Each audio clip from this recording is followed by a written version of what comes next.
One of the most common things that I see online when talking about superhero comics is the fact that not just the content of the books and not just the industry, all things about them have to change in order to attract new and modern readers. Granted, I am a person who says the sky is not falling and the industry is doing okay right now.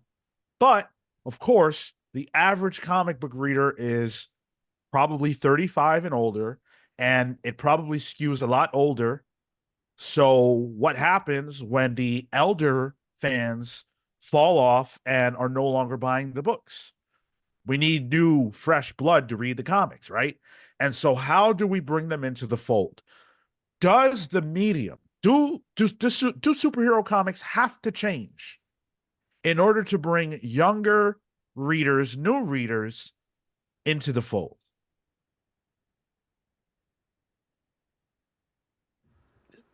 This is a tricky one. Change. What is Yeah. change? This is a tricky one because I feel like for me, do they have to? No. I don't think they have to. I think that comics will always be a niche thing, and especially now they're owned by these big companies that are using those ideas of superheroes for bigger money makers. They can kind of still do what they do, comics, and still be a niche thing. But if they do want to get newer readers, because eventually, yeah, as dark as it sounds, the Wednesday Warriors will die off, unless Super Soldier Serum becomes an actual thing. But do they need to change completely? I don't know. I think we did another episode of these like membership videos about kids comics, and in my eyes, if you get a kid hooked on comics young enough, because that's what happened to me, they will follow the medium to where the medium is. And if the medium is what comics is right now, Wednesday books, issue a month. If you're a big name character, maybe 2 issues a month, um, and then they get collected. I think it doesn't need to change, but they need to invest more into the younger generation to kind of what's like the first hit is free sort of thing. They need to get them addicted Yeah. early on, and then the comics medium can just kind of coast. I think there maybe could be some expansion in the digital space, but we'll see. We talk about this a lot, but I think for me the biggest thing that in the industry that has to change is advertising. Um, you know, actually getting these images in front of newer audiences wherever they may be. If that's TV commercials, if that's, Amazon ads, Netflix ads, I think people don't always know that comics are even still being published.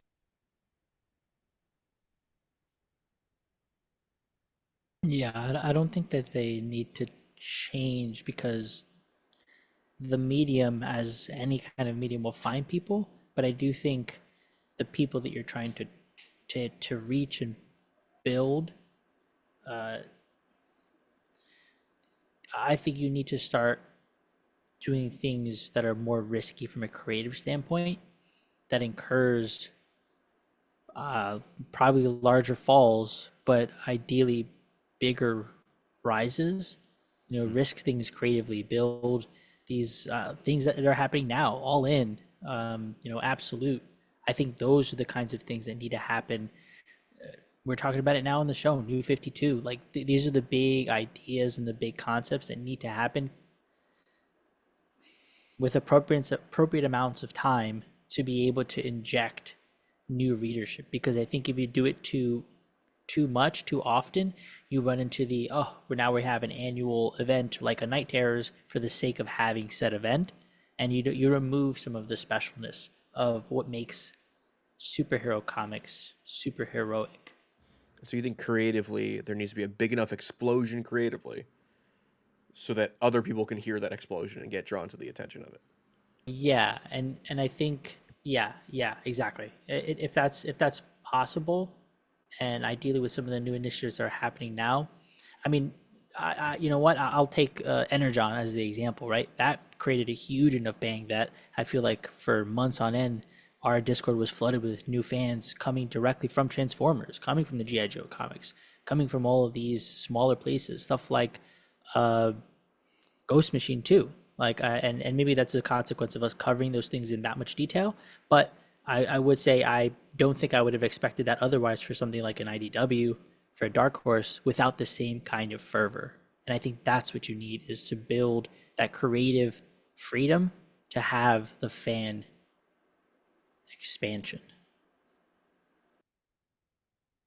I'm a firm believer that the comics part, the creatively, um, there's nothing wrong.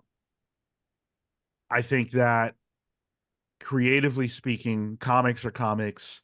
They're good. They've been good. You know, maybe there will be ebbs and flows, but I wouldn't say that we are in a down point in terms of comics being good. And I don't think that they need to change in any real material way on that front in order to be more attractive to people. I think that the problems in comics that prevent new readers from joining up have to do with pretty much every single other thing you could say, just not what actually happens in the books. Everybody's points have been valid. I just don't think that creatively that's where the issues lie. Um, Look, I don't think that comics will ever be able to escape the fact that it's cooler to see these characters in motion on a big screen than it is in the books. I am a diehard comic book fan. I will never stop reading unless they go all digital. I love the movies. Seeing Spider-Man web swing in fucking real life is insane. There's nothing cooler than that. I go to the comics for another reason. But if you're not connected, if you don't deeply love comics, then there are plenty of other ways for you to get your Spider-Man fix. Comics, the best thing that comics can be to the masses, I'm not talking about the already activated. The best thing that comics can be is something that fits in the margins between when you're getting your big, bombastic superhero live action or animated fix somewhere else. What brought people to the Walking Dead comics? The Walking Dead show. The Walking Dead was doing great before. As a comic book, it was doing just fine. Very nice. But it wasn't until the show came out that that comic book took off into the stratosphere. And I think that when you look at superhero comics, it's a very similar thing. Way more people love superheroes than read comics. So, and have for a long time. Yeah, it's not new. so are you saying that comics are fine, they don't need to change, but there needs to be an and as well? Like, and they do need to put more resources in it to put more eyes on it from like a company status. Like Disney, when a new Spider-Man movie comes out, that's Spider-Man's a tough one to use as an example. A new Avengers movie comes out, they need to put more eyes on the comics to let them know, like, hey, this is your line. Or are you saying they should be actual like synchronicity? No, I'm saying that there needs to be marketing Sure. that tells people, hey, this thing you really just liked, go read these comics. Because now the time you are most likely as a non-comics reader to want to read a comic is when you see something else elsewhere that's based on a comic. And to then be reminded, by the way, guys, this is a comic book, that's gonna make that person who's now in love with this character go, huh, if I want to, I can see more in this other space. And then make it easy for them to go and get that. It's funny. I think it just came out today. There was a featurette for Agatha All Along, new Disney Plus MCU show coming out, that was comic book based.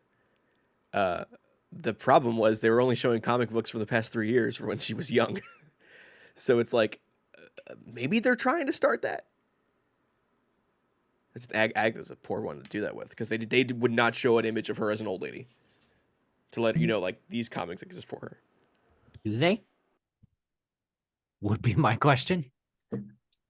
I mean, yeah, she's been around for a while. She's just not a main character. Nobody cares about Agatha Harkness. Yeah. But if we're gonna use a really good example, it's James Gunn, obviously. What he's done with the DC films when he put that video out, a year ago or whatever that was, where he's like, "Hey, these are the movies we are making, and these are some of the comics that are inspiring these big ideas and these big swings that we're taking." We all saw the result. Those comics sold out. I could not get a copy of The Authority or Superwoman. I'm sorry, Supergirl, Woman of Tomorrow. I couldn't get a copy of those. And that proves a success. Now, granted, yeah, were people buying those who aren't comic book readers? We have absolutely no way to know that. What I know is that there was a time when you could find The Authority or you could find Supergirl or whatever, and then you couldn't. That's a win to me. Do you think that there's something to having more of an equivalent representation of the comic on those bigger platforms? When it comes to anime, there's more of a direct translation to what the manga is, and you can almost pick up where the show leaves off, be it movies, be it the TV shows, whatever it might be. Do you think that they benefit more from being closer to the source material because then you can actually go back and read what that would be pretty exactly? Or does the creative interpretation in a new medium work better for the longevity of that story I don't think it's or one for or the the character? other. I don't think it's one or the other. I think that works for anime and manga because it's built into what it is. I think it's way too long in the tooth for superhero comics for us to even consider that as an option. It can look similar, like the movie can look similar to what's going on in the comic at the time. But a direct one-to-one, I don't think it's ever going to happen. And I don't think it really needs to because that's just not what it is. Especially not in live action. Yeah. I think there's merit to what Marco is saying. I just feel like people wouldn't accept it that way because Western audiences and Western creators um have railed against it. People say, "Oh, I've already seen this in the comic. I don't need to go to the movies to watch it." That's dumb. People will go regardless. I don't know why people even say that, but that's what people say. And directors say, "Oh, well, we want to tell the story that we want to tell and we want to inject our own creativity, or otherwise why would I want to direct this? I'm not a slave." But there is a gulf of knowledge about what happens in the comics from the very same people who consume superhero media all the time outside of the comics. Try talking to a person whose only familiarity with DC is the animated movies. They don't know what they're talking about when it comes to the comics because it's so different that it's like, yo, what the fuck? And you look at the New 52, the animated films that they made during that era, and they've got the names. They've got the names and they've got a lot of similarities, but they change things in ways that's just mind-boggling. Arguably makes the shit worse rather than better. But I don't think there's an argument to be made that DC wasn't deliberately trying to tether the comic stuff to the animated stuff at that point in time. They were doing that. They just did it badly. And I think if it had worked, we'd be having a different conversation. Yeah, I think then it's an easier push for somebody from the couch to the store at that point. It's like, hey, you missed some of the important details because obviously you can't fit it into an hour and a half movie. But if you want to like get the in between stories of, I don't know, there was like if you did Hush, maybe you can't fit all of the villains in there, right? Like the side villains that kind of pop up. Oh, maybe the Scarecrow piece got cut out, but you can read it here or whatever it might be. Like, why is the Civil War comic so dramatically different than the movie? Yeah.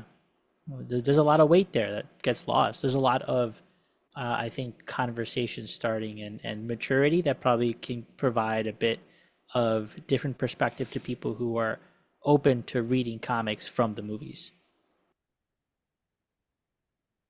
Yo, a Wonder Woman New 52 series going through all of the fights of like the gods, all that kind of stuff. Crush, but keep it to the comics. I mean, it's funny enough, like the Creature Commandos animated series is coming out to Max soon. Is an animated series that's connected to the main live action series, and DC is putting out at least a one shot of that creative that team written by David Dastmalchian, who is the actor in the animated series.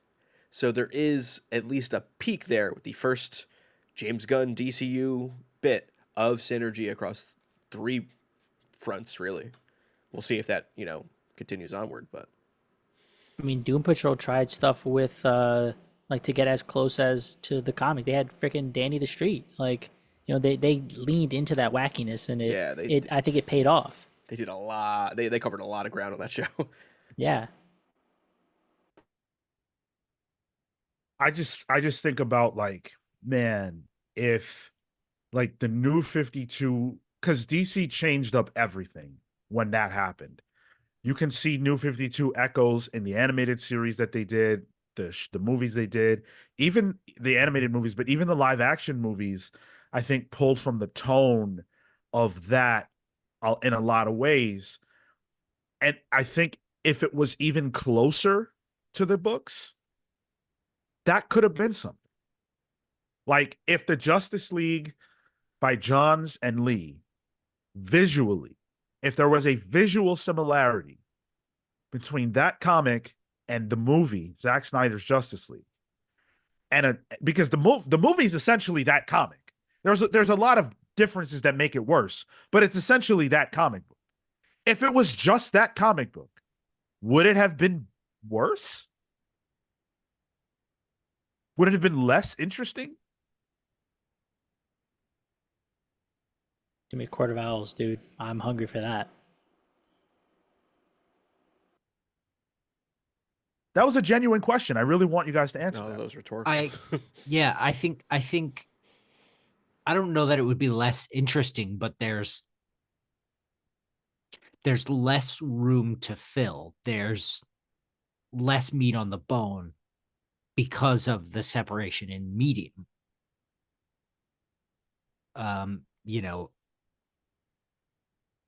There's just forget the history that is or isn't being made on either side, the comic or the film. You've got to create a story, that will fit 2.5, 3 hours out of that 6-issue comic book. And basically, no matter what you do in any given moment, even between the panels, that's going to change the story. That's the trick with adaptation. Does it make it less interesting? It depends on who you get. Personally, for me, it does. But I also am looking for something different from each medium because I am reading comics and I'm watching the movies. They scratch different itches for me, and I recognize it's the personal thing. And I would like a director to do his own thing, or a writer or screenwriter to do his own thing. So that is less interesting to me for more direct adaptations. And I think that's a big reason why we're trapped. Because when you look at Harry Potter, when you look at the Hunger Games, no one complained about that. Those books and those movies are basically the same. The books are better, the books are more filled in, but they're basically the same, and those movies were insanely popular. I personally want to see the panels on the screen. Like that becomes I want to see the moments. So like Zack Snyder Watchmen? I Yeah. loved it. Oh, I thought yeah, that shit was incredible. I know you did. Yeah. I liked the movie ending better than I liked the, whatever. Well, that's a separate thing, but Actually, I don't think it is. I don't think it is a separate thing. I think that's exactly what we're talking about. But even Is an octopus that's adaptation. Yeah. Yeah. I mean, yeah, but like no one is saying that there can't be any level of adaptation.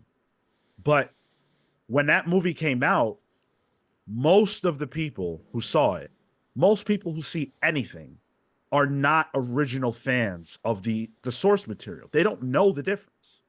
So Sure. the question of whether it's whether it's a better or worse version, that only matters to us. But the Watchmen movie was seen by more people who ever read the comic, and most assuredly made people read the comic who had never read it before. I'm one of those people. I only read Watchmen because the movie was coming out, and I really was wanting to know, like, what is this? And then I saw the movie and I liked it more than the book the first time around. Watchmen's such a specific use case though, because it's the source material is a discussion on more source material superhero comic books that the movie then has to do the movie version of it, because the viewers of it won't have the same context because they're not comic book readers. Well, I feel like you have to do the text, and you can't get into the Yes. subtext Yes. of that of the what Watchmen Or tries to be. the subtext needs to then shift to fit the medium. Does that make sense? So the subtext can Yeah. be similar for Watchmen, but it's about superhero movies. But I think we're losing the I don't trail. understand. Yeah, I don't know I- what you mean. I get what you mean. Yeah. Like normies, I hate to use the word normies, but normies who watched Watchmen. So let's not use it. Let's not. Casual non-comics readers who have watched Watchmen when it came out, who have never read the book, do not have the same context for the subtext of that story because they had never been reading superhero comics beforehand. That is integral to what makes that story so good. So through the adaptation of it, it loses some of the subtext, which then needs to be shifted to almost make it a subtext about superhero movies instead of superhero comics. Or So- it should be. Or should be. I don't bec- think it, I because don't you're think it trying to- fully did. Yeah. Right. So 'cause that's you're why trying you to have match- changes like that. You have changes like the ending. The ending works in comic books because it's comic books. You have to shift it for the movie. No, No. you easily could have planted I agree. the seeds the same way Alan did. I agree, but I think Alan Moore and I are on first name basis. yeah, by yeah, the yeah. way. You're neighbors, right? Yeah. Big tower next to you. Yeah. Yeah. Easily. In the same way that Snyder planted the seeds of, whatever bomb or whatever the fuck it was. I don't think that that factors at all. Most people who read Watchmen for the first time will not see it as a deconstruction of superhero comics. And I really genuinely feel like people get way too hopped up on that shit. It's a great comic, and it doesn't matter if you understand all those specificities or not. It matters that it's great. And whether you like what Zack Snyder did in the movie or not, you don't have, like, no one has to like the movie, but we're talking about it as an adaptation, and it was visually and tonally very, very, very similar.